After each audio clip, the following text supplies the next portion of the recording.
there are 6 things that you need to knock out of the park to be an epic phone. Most flagships are able to handle the first 5, but the last one is what sets a phone like the S20 Ultra apart and justifies the price. The question is, did Samsung do that last one, and is the price justified? My name is Jacklyn, and welcome to the full review. Alright, so you've probably heard about the build already. It's incredible. I'm totally enamored by this matte black finish. Not only does it look really premium, but it also feels the part. The camera is definitely a statement, and we'll get into later in this video if it has the right to be making a statement like that. And the phone is huge in the hand. It's definitely not a pop it in your pocket and forget about it type of phone. The phone also does not have a micro SD card slot, which we're not going to forget about. But Samsung is making the option to upgrade the storage only $50, which is definitely a nice move, but it's a bummer nonetheless that the micro SD card slot is no longer here. And the main reason why this phone is so big is the display.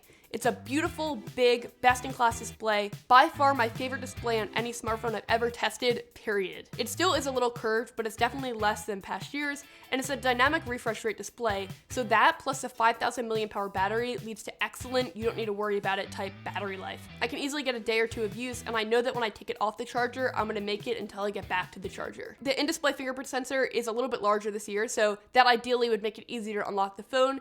And it does kind of. I'm still not a huge fan of in-screen fingerprint sensors. They're not as good as physical, but in a world where facial recognition is getting kind of rendered useless with all the mask use, it's nice to have that biotech way of getting into the phone. For right now, I want to give you guys a live front-facing video and microphone test because I feel like a lot of people are just not talking about that, and there are a few important things to notice. And while I give you this live test, I'm going to tell you about the smart ring that's been on my finger so many times now. I love it. Thank you so much to Aura for sponsoring this video and supporting me. It means a ton. So this ring has changed the way I look at my sleep and my health.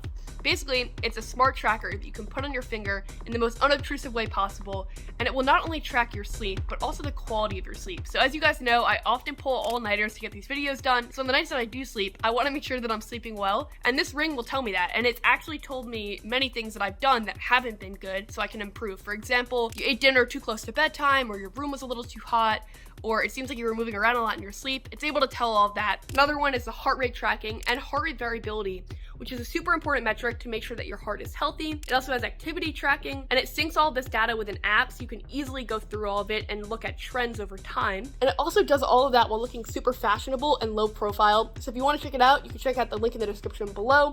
Super sweet. Thank you guys for supporting me as always. Let's talk about this front-facing video. So many thoughts. Definitely feels a lot better than it has in the past. I still think that it struggles a little bit if you're in like a lower light environment, but for regular normal lighting, it's really good. That was super impressive. Performance, also super impressive. This is one of the first US flagships to have the Snapdragon 888 chip, and it shows it's super fast and smooth, and the software this year also feels great. Samsung UI is still not like my favorite software ever, but it's definitely getting better and cleaner, and there are some areas where Google is now able to be integrated a little bit more seamlessly.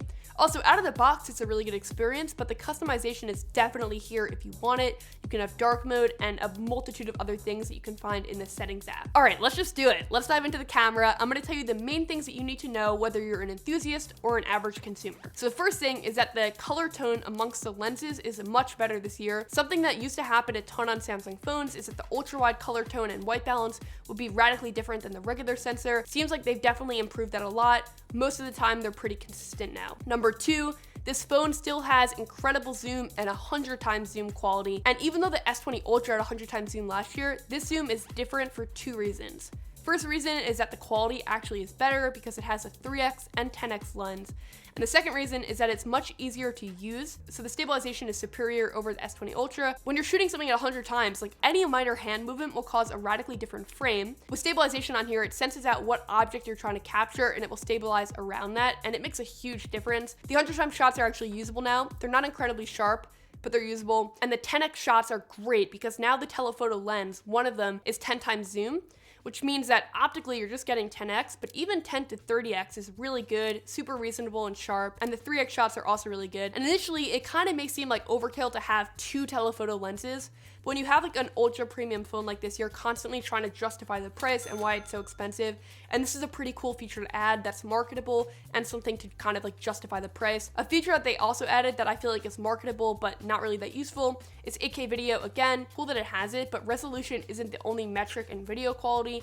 so don't expect like the world from this video quality. The ultra wide can also be used for macro shots, which is super dope. And with this phone, the skin tones are definitely better this year, and the skin smoothing is better this year as well. The skin tones still tend to go to this yellowish greenish hue more often than other phones, but it feels like a huge improvement, and Samsung is definitely improving their color science every year that they come out with a new phone. And then you have like the category 6 extras, which is like director's view, the ability to switch between multiple lenses and have them on screen, the best pro video mode that I've seen on any smartphone to date. It's super extensive. And then other random extras that aren't related to the camera, like S Pen support, which is a cool move, but the S Pen is not included. And the S Pen for me is most useful on the Note, when I can just pop it out and take a random note and put it back away. And since there is no place to put it on the regular S21 Ultra, it's much less useful for me. If I was like an artist or graphic designer, it would definitely be useful, and I can still use it for like the occasional signature on a contract, but it doesn't necessarily like make this phone like a Note, obviously. And then there are the other random software extras that are sprinkled in throughout, and obviously Samsung phones have a really good ecosystem as well that isn't as good as like an Apple ecosystem, but I think it's like one of the best Android ecosystems on the market. And that all culminates into a $1,200 phone. So the question is it worth it? And I think that if you want a really premium experience, like the most premium experience that Android can offer right now, then it is. They kind of nailed it. They did a really great job. There are no major flaws. There's actually incredible technological feats here, and I think it's a really solid phone. If you want to see more camera comparisons with it and how it compares against other phones, you can check out my camera comparison with the iPhone 12 Pro here, with the S20 Ultra here, and subscribe please if you enjoyed this video and you want to see more, because there's a lot coming. Thank you so much for watching this one. S21 Ultra is awesome, made me super happy, and I would love to hear what you think about it. I'll catch you next week for another video. See you then. I really appreciate you. Bye.